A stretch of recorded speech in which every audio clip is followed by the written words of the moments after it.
dismisses accusations of reckless borrowing by his government leading to the collapse of the Ghanaian economy.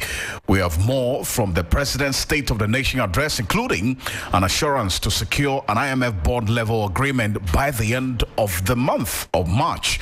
Take a listen to briefly what the President said earlier today when he addressed the nation on the state of the economy and the state of the nation. Mr. Speaker, having reached a staff level agreement on 12 December 2022, after 5 months of intense negotiations and completion of most of the prior actions required under the agreement, we are on course for the IMF staff to present to the IMF Executive Board Ghana's program request for a $3 billion extended credit facility. We have details of these plus more on what the President said on the state of the economy and the state of the nation. His view. What about your view? What is your own analysis of the state of the nation? I want to hear from you here on Hot Edition on 3FM 92.7. It touched on also the increasing issues relating to the shortage of vaccines, amongst others. We'll talk about all these plus more here on Hot Edition on 3FM 92.7.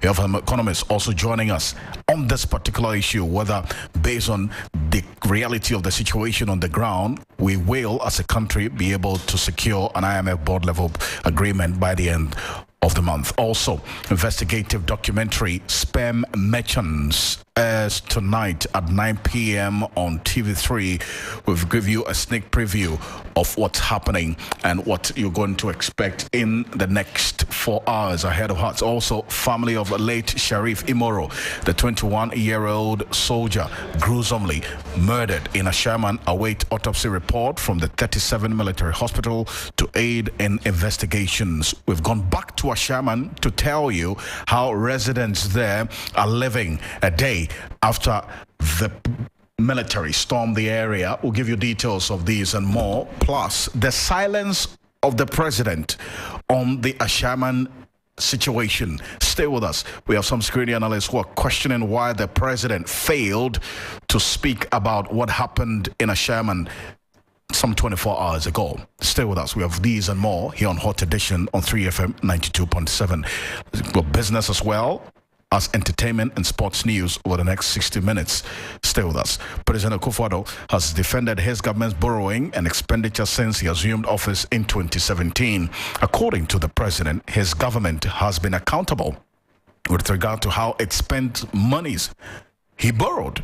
Now, the Nana-Addo-led government has come under criticism for excessive borrowing and ballooning the public debt beyond unsustainable levels. Delivering the State of the Nation address on Wednesday, March 8, President Akufo-Addo said he has not been reckless in borrowing and spending. I'm going to take a listen to what the president said earlier today. Beyond the use of COVID funds, there are legitimate questions being asked about how the country's debt situation got to where it is. Mr. Speaker, let me state emphatically that we have not been reckless in borrowing and in spending.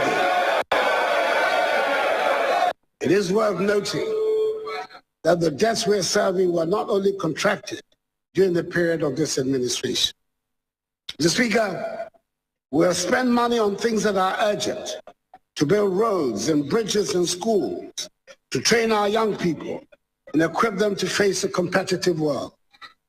Considering the amount of work that still needs to be done on the state of our roads, the bridges that have to be built, considering the number of classrooms that need to be built, the furniture and equipment needs at all stages of equipment, of education, considering the number of children who should be in school and are not, considering the number of towns and villages that still, considering the number of towns and villages that still do not have access to potable water, I dare say no one can suggest we have overborrowed or spent recklessly.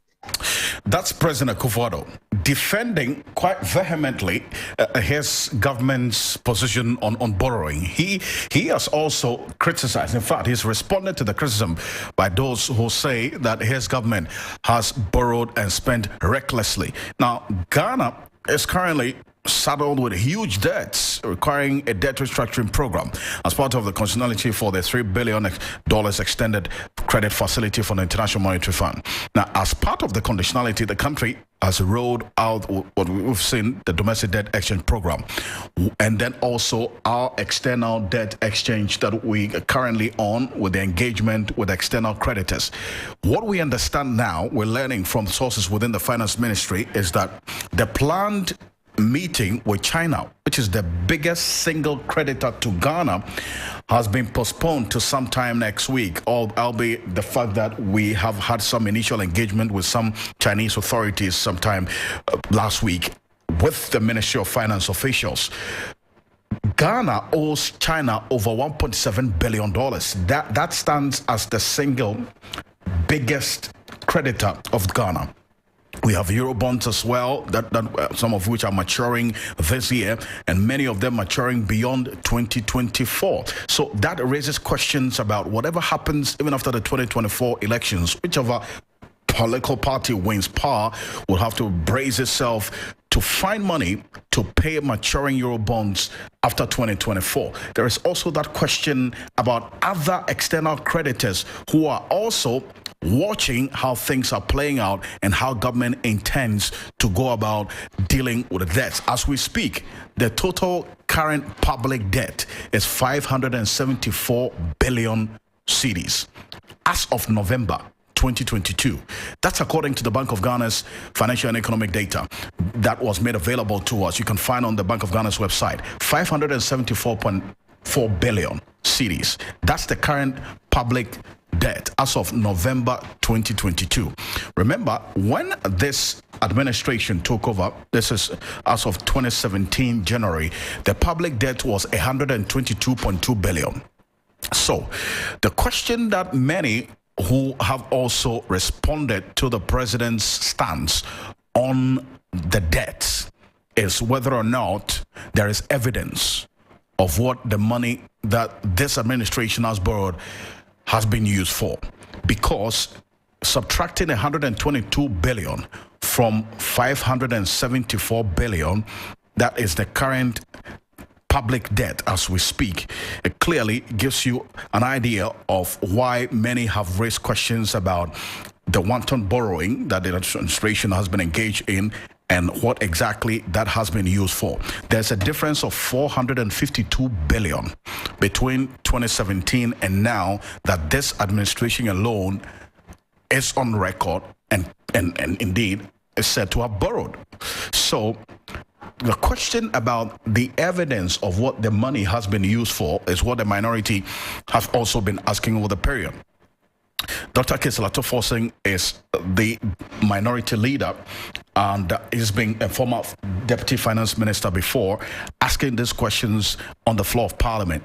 But according to the president, government is on course to meet that March deadline, that's the end of March deadline of securing the IMF board level approval for this $3 billion deal that we intend to have with the International Monetary Fund, despite the doubts that have been raised by many as to whether we will be able to secure an IMF approval at that particular date. But according to the president earlier today, he says that the IMF deal is on course. Mr. Speaker, having reached a staff level agreement on 12 December 2022, after 5 months of intense negotiations and completion of most of the prior actions required under the agreement, we are on course for the IMF staff to present to the IMF Executive Board Ghana's program request for a $3 billion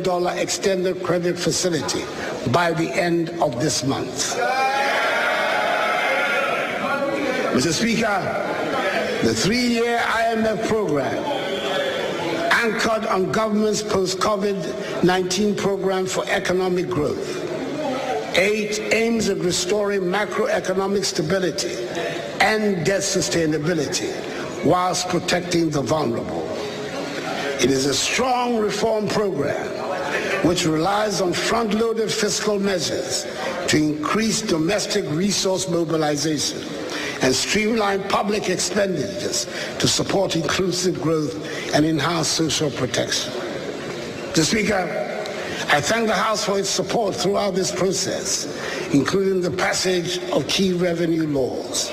However, a few more of these measures, namely the Income Tax Amendment Bill, the Excise Duty and Excise Tax Stamp Amendment Bills, as well as the Growth and Sustainability Levy Bill.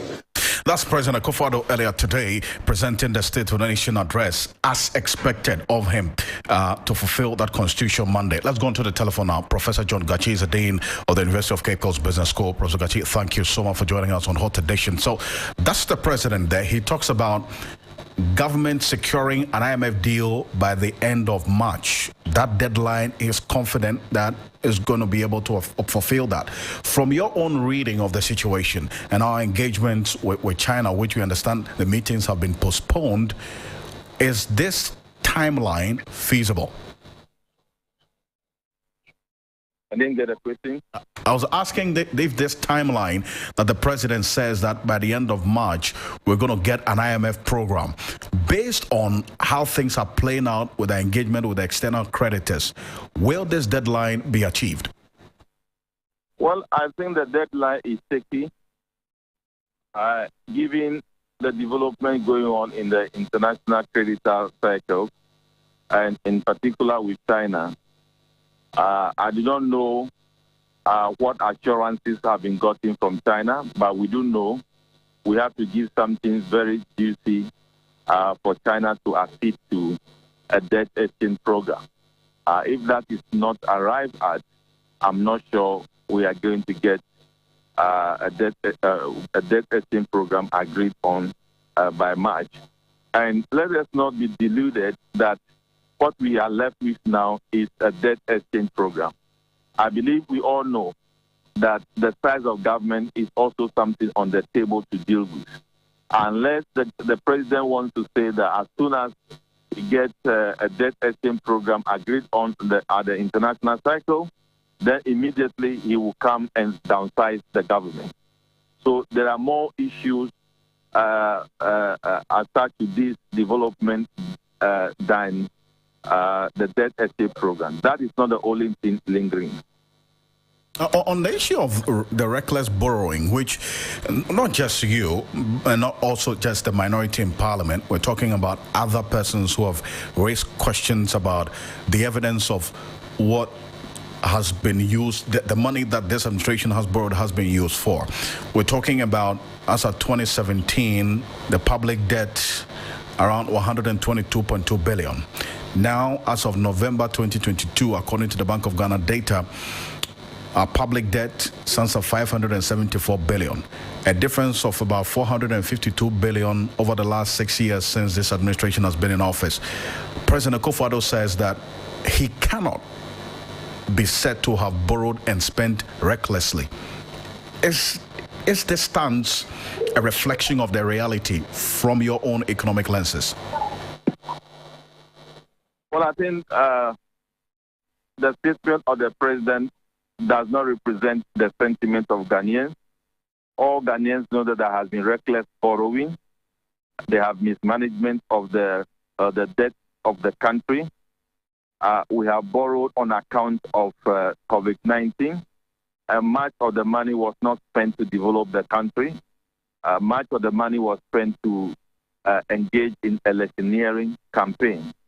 We have had evidence of that from the statement made by his party members, how much they got for their coverage share they got for the election, etc. So I do not think that the president's statement is absolutely true. And we cannot also say that all the borrowing, we cannot see any development about the borrowing. We have seen some development go on in the country, but that is not commensurate with the volume of borrowing that we have engaged in. That is what people are talking about. So the reckless borrowing, we cannot take it away. There has been reckless borrowing, that we need to accept. And then if you have a problem, you are not willing to accept the challenge of the problem, then you cannot resolve it well. So this issue is that you have not borrowed recklessly. I'm not sure Ghanaians listen to that. They will not believe that. So how do we address this question that you have posed, that yes, there's evidence of some development that these monies that this administration has borrowed has been used for. What is amiss is whether the quantum of borrowing is equal to the level of development or the projects we have seen. How do the Ghanaian people get that question answered? Whether the money borrowed is a reflection of how much we have invested in the projects we are seeing?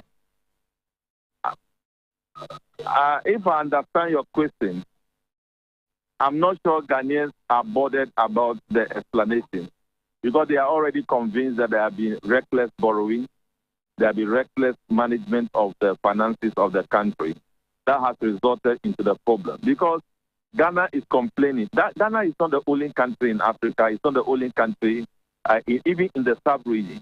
Why is our situation so deep? Why is our situation so deep? That is what we need to explain. So I'm not very sure that those statements carry along with anybody. It is not true. We are aware, because even the IMF was not convinced about our borrowing for COVID purposes. That's what the IMF asked government as a precondition to conduct COVID-19 expenditure audit. And that expenditure audit came out, and we all know the report. The report is so damning that we have not spent the COVID-19 money very well.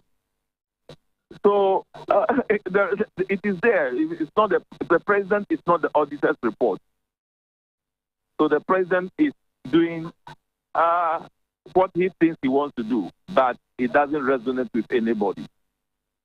So you talk about the COVID funds, for instance, you mentioned earlier, and also reports that were indeed confirmed by some of the NPP members, and how they used the COVID funds for their campaigning in 2020 during the elections. This is what the president had to say about the COVID funds. Kindly take a listen, Professor Gachi. Mr. Speaker, it is precisely because the economic fallout from the pandemic is so widespread and long-lasting that it is important to show clearly that the COVID-19 funds were not misused. It is critical that we do not lose the confidence of the people that a crisis that they were led to believe we were all in together was abused for personal gain. Mr. Speaker, it was government that asked for the COVID funds to be audited. And I can assure this House that nothing dishonorable was done with the COVID funds. That's President Akufo-Addo. Professor Gachi says nothing dishonorable was done with the COVID funds. And I believe that the COVID funds have been audited and the report is damning. So I'm not sure the president is saying that the report is clean. The report has made a lot of incursions into mismanagement and misapplication of the funds. And again, as I keep saying, we have heard members of the party who have boldly stated how much they have gotten from the COVID money and how much others have gotten. So we are aware of all that. So it is not the statement of unfortunately, the statement of the president will not change the mind of Ghanaians about the COVID mismanagement and the volume of debt that we have acquired in the name of COVID. Professor Gachi, I appreciate your time here. So essentially, the point is that his state of the nation is not a reflection of the reality of the situation on the ground. That's Professor John Gachi, is the Dean of the University of Cape Coast Business School. raising questions about the President's State of the Nation address and his own understanding of the reality of the situation on the ground, and that hope that the President expressed of government getting a deal with IMF by the end of this month. He says, with the reflection of the situation on the ground, that may not be possible. Some 21 minutes after 5 here on Hot Edition on 3FM 92.7. We're also live as well on 3FM 927 on Facebook. Now, when you go on our Facebook page right now, we have videos of what the President said earlier. We're also going into the issues of the vaccine shortage, because the President also talked about the shortage of vaccines and how the government intends to deal with it. Not really anything different from what the health minister, Kukwachma Meno, said yesterday when he addressed the press. But take a listen to the President, Nana Addo Dankwa Akufo-Addo, talking about the vaccines and what government is doing to address the situation so far. I must say, however, that the current shortage of some childhood vaccines in the country has concerned me greatly. This shortage, if prolonged, will affect negatively Ghana's childhood immunization program, which has been recognized as one of the most successful in the world. The WHO has only recently expressed worry about a steady decline in measles vaccination coverage globally because of the concentration on the fight against COVID-19. In accordance with our desire not to become part of this global trend, government has taken steps to ensure the stocks of these vaccines are procured and supplied as a matter of urgency and emergency.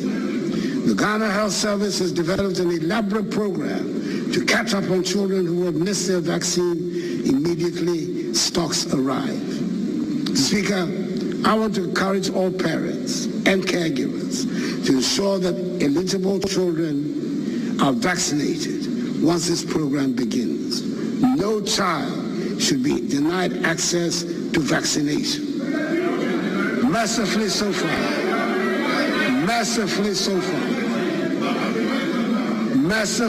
far, not a single child has died as a result of the outbreak. That's where the concern is. That's President Akufo-Addo re-echoing that rather controversial position that was put out earlier by the health minister that no person has died, or no baby for that matter has died as a result of the shortage of the vaccine. Question is, do we necessarily have to wait for someone to die before we respond with the needed urgency to this very important situation of the vaccine shortage? And remember, the vulnerable population is not just the babies. We're talking about infants between 0 and 1 year, and also adults, the aged who are on medication that also they have to do with their immune system. So we're talking about a very huge vulnerable population who are dependent on these vaccines that are currently in short supply. And in fact, you cannot find the vaccines. So we're not just talking about the measles vaccine, we're talking about polio vaccines as well, that are also in short supply as we speak, because of the current situation that we're dealing with. And that is where the concern has been raised about what is being done to address this situation that most mothers are keeping as a result of this particular situation with the shortage of the vaccines. So this is what we've been dealing with so far. Let's go on to and find out from Professor Alhassan Abdul Mumin, who is the head of child health at the Tamale Teaching Hospital, whether these statements by the president and the health minister are reassuring enough, especially because we understand all 16 districts in the northern region have recorded cases of measles. Or suspected cases of measles. Each one of the 16 districts in northern region have reported some cases. And the situation, I would say, is serious. The reason why it's serious is that for some time now, we've not been seeing measles. Even if they report 1 or 2 cases in a while, But now, from November until this month, the region has recorded more than 500 cases, suspected cases. And if you zoom down to the teaching hospital alone, where they refer most of the cases who are severe. So if the patient requires some oxygen support or more management, serious management, that cannot be catered for in the district hospital. They refer them to us in the teaching hospital. And since November last year, for the teaching hospital alone, we've had more than 100 cases of suspected cases of measles. And for every day that passes, the numbers are not decreasing. Today, I was in the wards and the infectious disease center where we were initially keeping them is now full. So it has a bed capacity of about 14, and then all of them are full. And because of that, we have to admit the other cases into the pediatric ward itself. That's Professor Alhassan Abdul Momin, head pediatric and child health at the Tamale Children's Hospital, also the president of the Pediatric Society of Ghana, the Northern Region branch, giving us details of how dire the situation is when it comes to the shortage of vaccines across the country. And the Northern Region is the most hit as we speak as a result of this. 27 minutes after 5 here on Hot Edition of 3FM 92.7. The president said a number of things, but one thing that he was silent about is what happened in Ashaman a little over 24 hours ago. Now, Ghanaians are anxiously, but just hoping to hear the remarks of the Commander-in-Chief of the Ghana Armed Forces, President Akufo-Addo, on the mayhem unleashed on residents of Ashaman by the military. They've had their hope dashed as the president was silent on the issue when he delivered the State of the Nation address earlier today. Let's go onto the telephone now, and Dr. Adam Bona is security analyst joining us. Dr. Bona, thank you so much for your time on Hot Edition.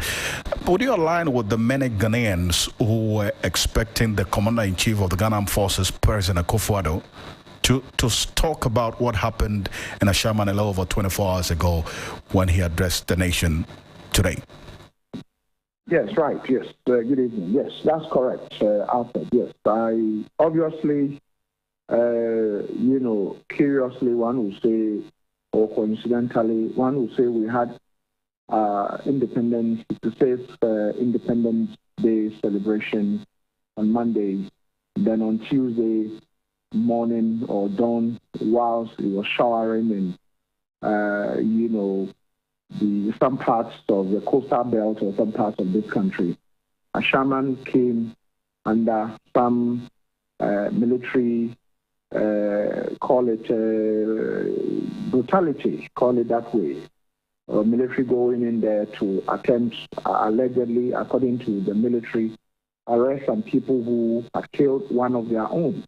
And then today, being the day set aside, for the president doing a presentation on the state of the nation, obviously Ghanaians, all of us, would have wished that he will, even if it was not part of his speech. The speech had been written before yesterday. I was expecting that he could have put in a word or two to probably assure Ghanaians that, probably what happened, they are going to look into it. The soldier who was killed, the perpetrators will be arrested, and also those who were beaten or arrested and detained, deemed to have been beaten by the military, would also, get justice. So this is not a wrong call by Ghanaians. I believe that every Ghanaian who made that call, it's a legitimate call because, after all, the president is the Commander-in-Chief of the Ghana Armed Forces. He is in charge of appointing, those who had these institutions. So, yes, I think it's a wrong call. It's a wrong call to have asked that he should have said one or two with regards to that. But what does the president, the Commander-in-Chief of the Ghana Armed Forces silence on this matter communicate to you, as a security analyst? Well, maybe two, three things. One would have to do, either he's waiting for full investigations to be conducted before he speaks on it, or 2, he has not been properly briefed, or 3, he has just decided not to speak about it. This would be the possible, things that, if you ask me, would run through my head, that as a commander-in-chief, the military is supposed to, make sure these things are done and done right. And so this thing is taking place after 24 hours of it taking place. He comes to address the nation. Would have been a very good opportunity for him to chip in 1 or 2, even if it wasn't part of his State of the Nation, address. And more so, I think from the government point of view, we really haven't had anything. I think it's the military who said something, who I think they put a release out. But I'm told that release has been deleted, it's been taken down. But I think one other person I engaged, they engaged us together yesterday, last night, on one of your sister stations, has to do with the Deputy Minister of Defense. And he seemed to have suggested that this was a sanctioned operation. And so, if it's a sanctioned operation, I have said it repeatedly, the military doesn't have prosecutorial powers. And therefore, when you effect such an arrest, where do you take them to? Because then the law is very clear. If you look at the Act 30, if you look at it, arrest without a warrant, you can look at a subsection, look at Section 10. It is very clear, and so as far as I'm concerned, things haven't been done the way they should have been done.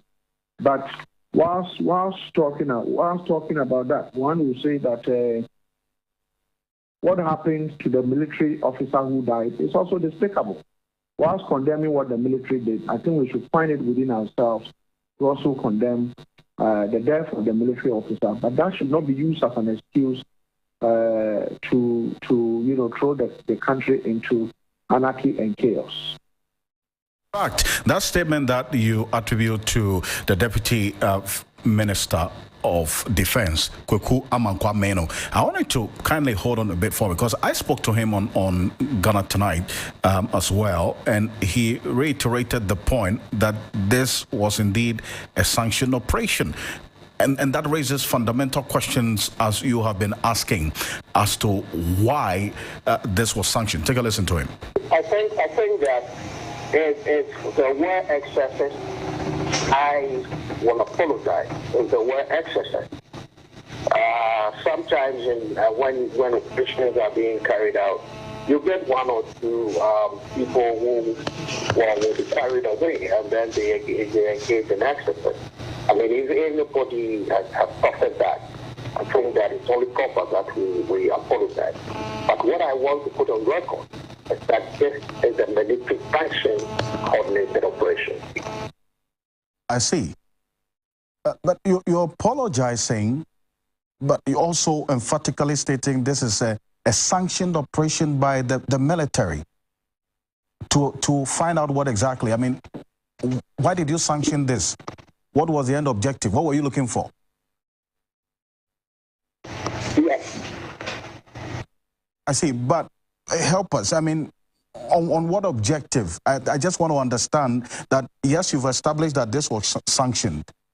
So was the mode of operation that we saw this sanctioned coordinated operation what you sanctioned, as in the military personnel going into the area, rounding up people, and then beating people up who had, from what we've seen now, some of them were just walking on the street. There was no clear establishment of the association with the established crime of the murder of this soldier.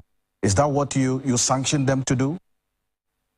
Yes, yes. It's to get those who brutally murdered the police officers. And so the one thing is that people must not only see the military as being gun wielding people. We have all manners of in the military, and for them to really, for the military high command to sanction such operation, it means that they know exactly what they were looking for and exactly what they were doing. I see. So that's Kofi Amankwah-Manu, Deputy Defense Minister there. Dr. Adambona, so there you have it. I mean, answers to some of the questions that you were asking about this sanction operation. He's apologized for the excesses, but beyond the apology, then what next? Well, beyond the apology, I would say that investigations must be conducted to know why such an operation was sanctioned.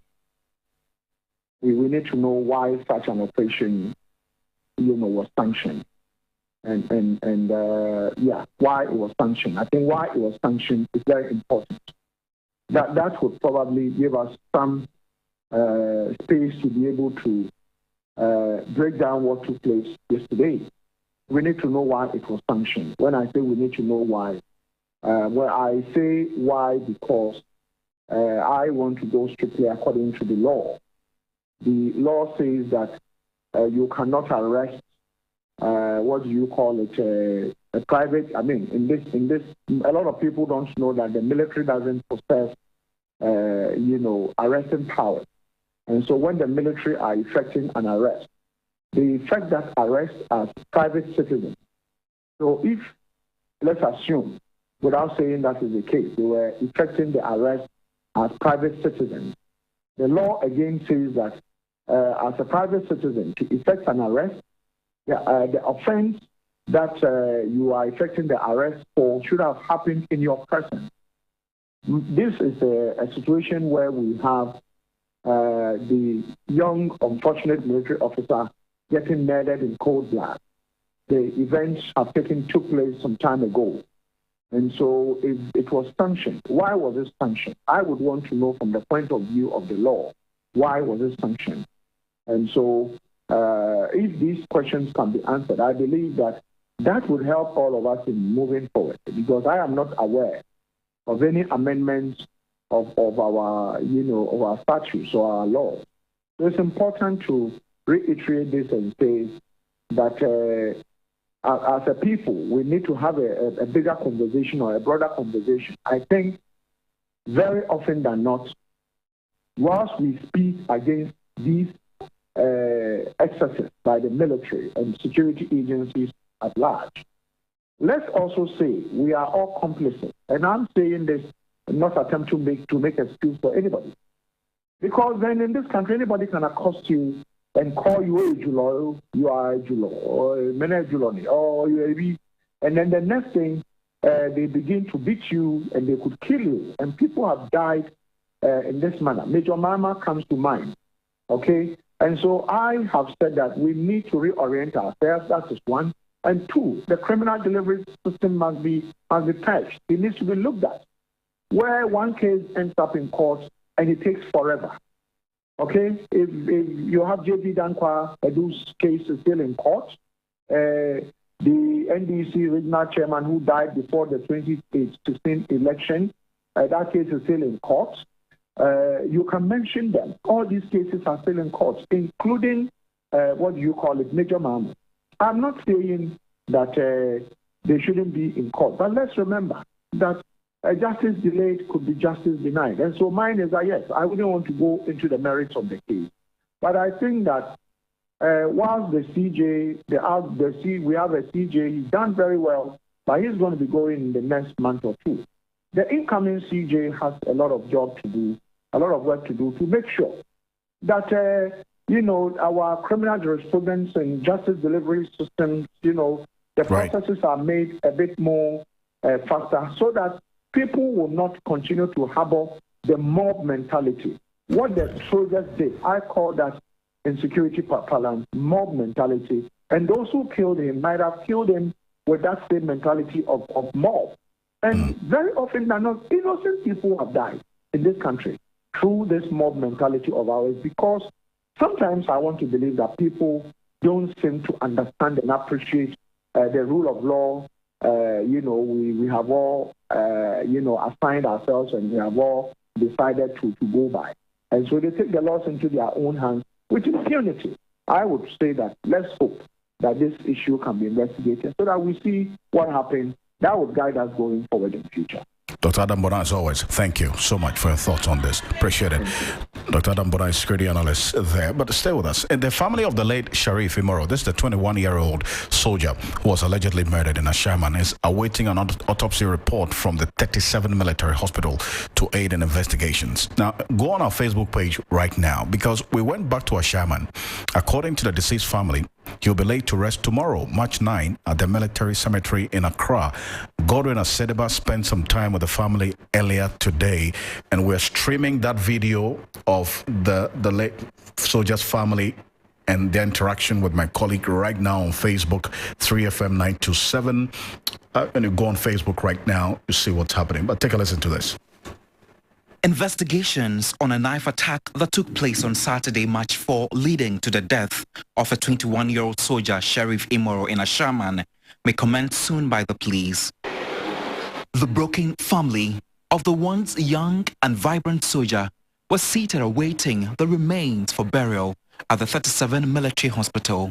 According to Ahmed Abdul Rahman, an uncle of the deceased, the police was at the 37 military hospital morgue in the early hours of Wednesday morning to take pictures of the remains before it was later taken back into the hospital's morgue for an autopsy to be conducted before burial. We listened to one of the lieutenants who is in charge of the burial ceremony. He assured us that tomorrow by 10 o'clock everything will be successful. So we are yet waiting for the autopsy to be complete. Once we are assured, fully assured, tomorrow morning by 8 we will be here to take care of the body, bath him and then dress him up and then hand him over to the military to continue their process. He said the deceased body was seen with stab wounds. We saw cats. I saw it myself. About 3 cats. But all the cats were on his left arm. Yeah. I hope the left arm that he was holding with the phone. So when they stabbed, the final stab, they left the knife in it. So it was where he went and passed away. That where he pulled the knife, that was why the blood flew more. When the police came, we just went to examine the body of the deceased, and then he's on the process of the autopsy. So he's waiting for the autopsy to be done, then he signs his function. That's my colleague Gordon Asedeba's report from Ashaman, the deceased soldier's family, interacting with him. They're giving details of what's going to be happening in the next 24 hours. Expected to be buried tomorrow. 60 minutes at the top of the hour, 6 here on Hot Edition on 3FM 92.7. More reactions on the State of the Nation address presented by the President earlier today. Pakwesi Asare is here with the business news. Hello, Alfred. Thank you very much. Let's bring you the very latest in the world of business. Now, Treasury bills witnessed another high patronage evidence government measures to correct interest rates anomalies push the yield significantly lower from the 35% levels. Now, the latest drop in interest rates of between 7.5% and 10% marks the biggest fall in a single auction in many years. My colleague Sani Abdurrahman has been studying the figures and reports. Yields on the 91-day bill ticked lower by more than 1,000 basis points to 24.1% from a week earlier, according to the auction results announced by the Bank of Ghana. The 182-day fell by 850 basis points to 26.5%, while the one-year note was down 750 basis points at 27.5%. Yet the auction was oversubscribed. The government accepted bids to 4.5 billion Ghana cedis out of 6.15 billion cedis tendered. Treasury rejected all bids quoted around 35% levels in the T-bills auction last Friday and asked investors to revise down. However, the auction saw high subscriptions as the domestic market is awash with liquidity. Total interest servicing costs for the short-term instruments are expected to drop significantly as the government corrects yields on the money market. Meanwhile, economist Joe Jackson says the current high interest rate regime is unjustifiable despite the higher inflation rates being witnessed. This follows government's decision not to pay the 37% interest rate demanded by investors during its treasury bill auction on Friday. Now, government rejected the bid, although it needed about 2.7 billion cedis from the T-bills to refinance maturing bills worth 2.55 billion cedis. Mr. Jackson tells 3Business there is no way interest rates can compete with inflation. You can't chase inflation. If you want to chase inflation, you are in the wrong place. Because even 35 was still lower than inflation. You're looking at inflation minimizing. You're looking at the total effect on the economy. At this moment, I believe our inflationary rates are a correction to our purchasing power due to the excess liquidity we have in the economy. Letting the rates chase inflation will actually make the situation worse. It will not make it better. For the last 3 months, this government has bought over 33 billion in T-bills at a cost, total cost by the time the T-bills mature, of over 4. Joe Jackson is with Dalex Finance. Now, the Executive Director of the Africa Center for Energy Policy, Benjamin Boakye, says current happenings within the oil and gas industry has made Ghana an unattractive destination for investors. His remarks follows fears that one of Aker Energy's major partners, Luke Oil, is seeking to divest its interest in Ghana due to frustrations and regulatory impediments. Speaking in an interview with 3Business, Ben Boakye said such revelations do not augur well for the country. Good news, right? If our debt at an average of 19% was unsustainable, what did you think it would be when the rate is in excess of 35%? And so it is definitely a step in that direction, right? Apologies for that wrong insert. So that's how we conclude the business news here on 3FM 92.7. 3FM 92.7, Urban Lifestyle Radio Station.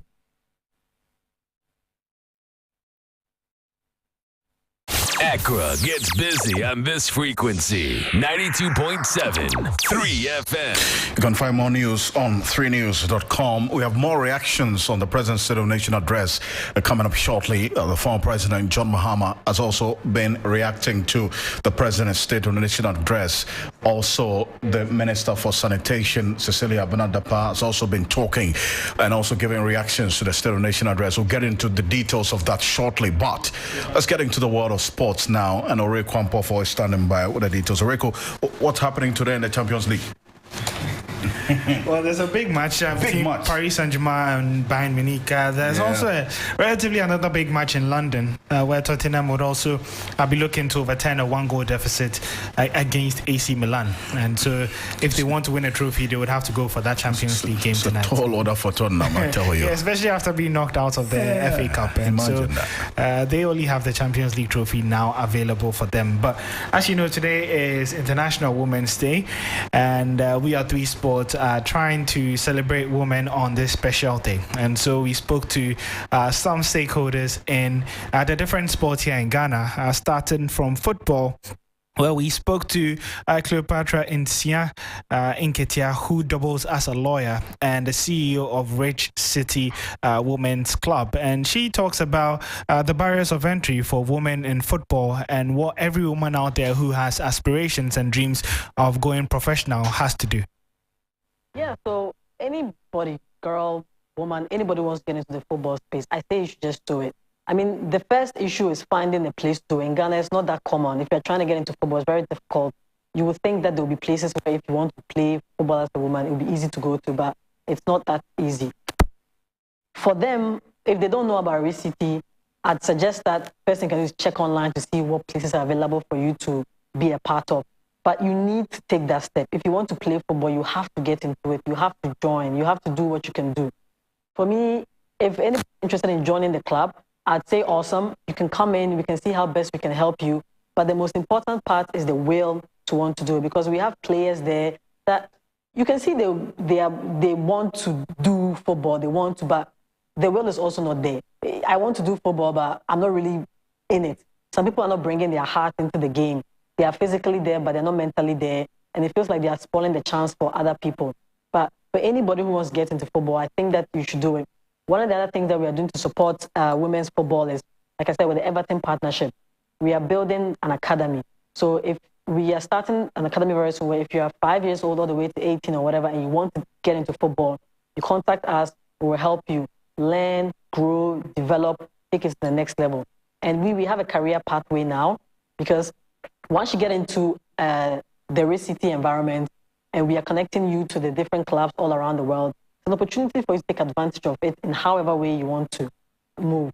We're not just looking at the playing of football, but we're also looking at the management of football, the administration of football.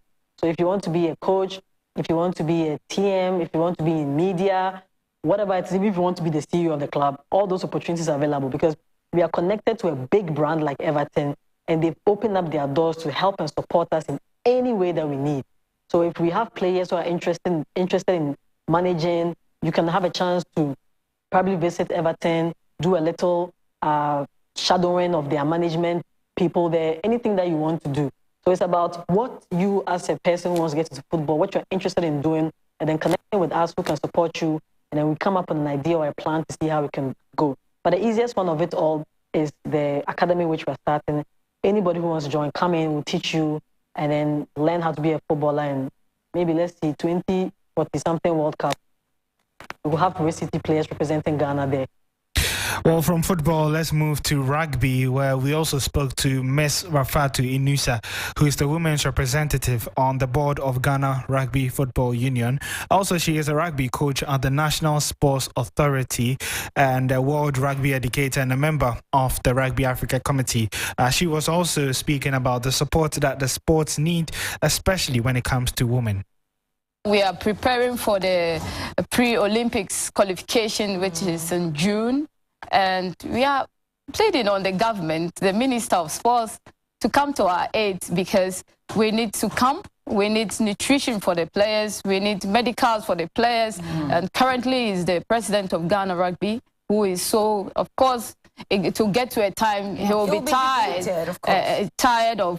So we are aiding, praying to the government officials to come to our aid, because women are the future. Yes. Women are lifting the flag of Ghana at so many levels that you can imagine. The trophies, uncountable trophies. So why are they being left aside? They can do what the men are doing. So they should give them the chance and give them opportunity, and they will see what the women can do to change the face of sports in Ghana. Well, as we celebrate International Women's Day, it's important that we also remember the struggles that they're going through. We hope that the ministry would offer them the necessary support. But that's how we wrap up the sport here on Hot Edition. Have they paid the black maidens their, I think, the allowance in arrears? I followed the story like that some time ago. They still owe them. The GFA still owes them some money. They owe quite a number of. The tricky thing is that it was a different, leadership at that point. I see. So it's always tricky as to whether the cost can be justified and who has to be paid and all that. They even owe coaches from 12, 15 years ago. So it's always a difficult conversation. Tough one. Anyway, Oreko, thank you so much. And still getting some reactions to the President's State of the Nation address of former President John Mahama, who was in Parliament earlier today. This to say about the President's State of the Nation address earlier today. It's for the MPs to debate. Yeah. But the President has fulfilled his obligation, constitutional obligation. Yeah. We might not agree on all the points, but he's done what he's expected to do. The rest of the debate is left to the members. His language and diction, was it to appeal to the conscience of the people? It's not for me to judge. I think in the debate it will all come out. Well, that's the former President John Mahama, who is also contesting the flag bearership of the NDC ahead of the 2024 general elections. Anita Ekofo is here with the news in the world of entertainment. What's going on, Anita? Alfred, today's International Women's Day. International Women's Day. I've been seeing some nice videos on TV and on social media. Exactly. You guys are rocking today. Yeah. Much. So we decided to celebrate the amazing women who are behind the scenes. Amazing women behind the scenes. Yes, exactly. I mean, right here at Media General, we have a lot of women Absolutely. who our viewers and listeners don't get to really see. So from editors to sound women, camera women, and of course the boss lady at Adisa Productions as well. Happy International Women's Day going out to all these amazing women. And then with people as well. So with some Afro, something like that. Yes. Anyway, let's get into what you have, shall we? All right, to our first story. Today marks International Women's Day, and Ghanaian songstress and Jeje hitmaker Sister Thea pulled up on New Day to talk about her 6 years journey in the music business. And for her, it's been a very tough but rewarding one. How has she been able to deal with the negative criticisms that hit her from time to time? You also have come under a lot of criticism. Ooh, crazy. A barrage of them, actually. And I'm still constantly. Yes. How do you rise above all the negativity? The more you grow in the industry, things like this, you know how to, what's the word? To maneuver. Yes. You don't really pay attention to what people have to say. I mean, when you're starting, it's okay. You feel a bit depressed when you cry. Oh my God! You felt that way? Oh yeah. I mean, everybody who started the music journey has always at one point felt depressed. Felt like, why do everybody hate me? You know, nobody likes to read bad news about themselves. So, it was one of those moments. But I've grown over it. I don't care. I'm just doing music, and I have God. So that's the most important thing. And to our next story, an Accra High Court, presided over by Justice Joseph Edua Jimayusu, has asked dancehall artist Charles Nyama-Mensah, popularly known as Shatawale, and his former manager Lawrence Esiama Hansen, also known as Bulldog, to settle their dispute out of court on the 7th of March 2023. The two made an appearance in court yesterday, and they were spotted in viral images shaking hands in the company of their counsels. And according to the lawyer for Bulldog, the two parties have failed to file their witness statement as directed by the court. This, he said, was due to the fact that the parties involved have begun negotiations for a settlement.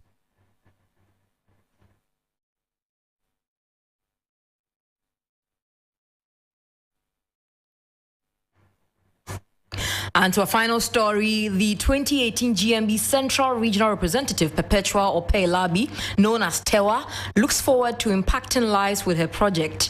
The midwife by profession and her team were at the Tetekwashi Memorial Hospital in Mampong, Ikuapem, and Tewa's project seeks to educate women on factors that contribute to infant mortality.